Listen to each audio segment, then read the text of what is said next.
One of the things that makes me angry about the whole Brexit thing is that it does threaten the integrity of the UK. But in all conscience, Scotland would be well advised to go if the rest of the UK is going to leave the EU. I'm Professor Anthony Grayling. I'm the Master of the New College of the Humanities in London and the Professor of Philosophy there. My whole career has been in academia, teaching philosophy, writing about it, and also about allied subjects like the history of ideas, biographies, essays. And I was for a while a columnist on the Guardian newspaper and on the Times newspaper. I've become involved also with the sort of secular campaign about the place of the religious voice in our society and in education. I'm an atheist myself, but what interests me is the aspect of atheism, humanism, which is the ethical outlook of atheists. Humanism is the attitude that we should be as sympathetic and generous as we can to our fellow human beings, given the great variety and diversity of human experience and how many shadows sometimes fall across human experience amidst all the wonderful things about being alive as well. That attitude, therefore, is a very inclusive and tolerant one. And if everybody in the world was a humanist in that sense, there would be many fewer conflicts. I think it's disingenuous of Patrick to say that no means out and yes means in, when actually the opposite is true. I was very keen, and always had been very keen, that Britain should stay together. So I was a unionist from that point of view, wanting to preserve the union between Scotland and England. And there were several reasons for that. My personal reason was that I'm part Scottish myself, part English. In fact, I'm half English, quarter Scottish and quarter Welsh.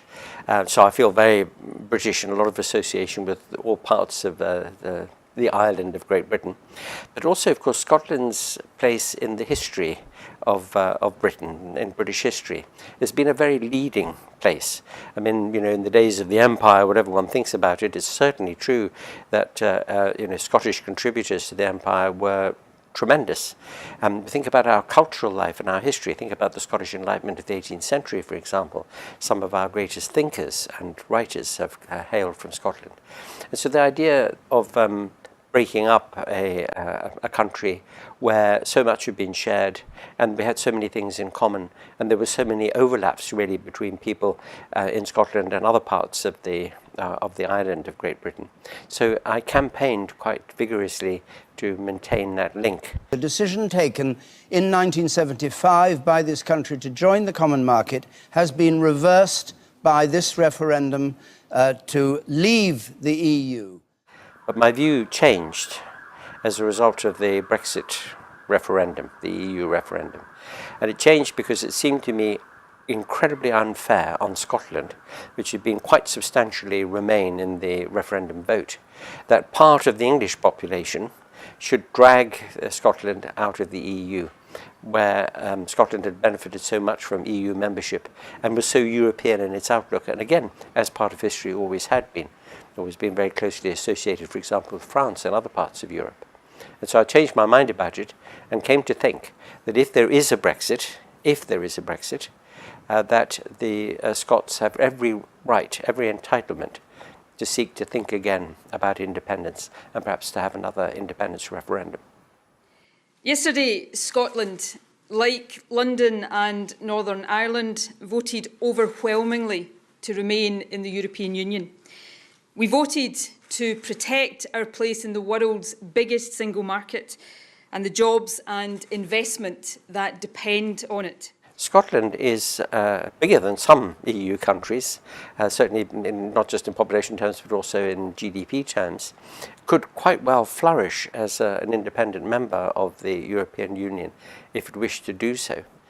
And given the very bad impact that Brexit would have on the United Kingdom, or on the remaining parts of the United Kingdom, if it were to happen, the fact that there would be a much diminished economy, much less in the way of resources for a welfare net, for environmental protection, for consumer protection, for employee rights, for a health service, for a good education service. And so from that point of view, I think it's a democratic right of the Scots people to think, do we want to be dragged along into this, or do we want to be part of the EU project, which of course is a tremendous project. It's a great project. It's got its flaws and difficulties, but any big imaginative historic project like the EU would have difficulties. But Scotland is, it's a courageous country prepared to be fully engaged in the EU project. And if they want to be, they should be.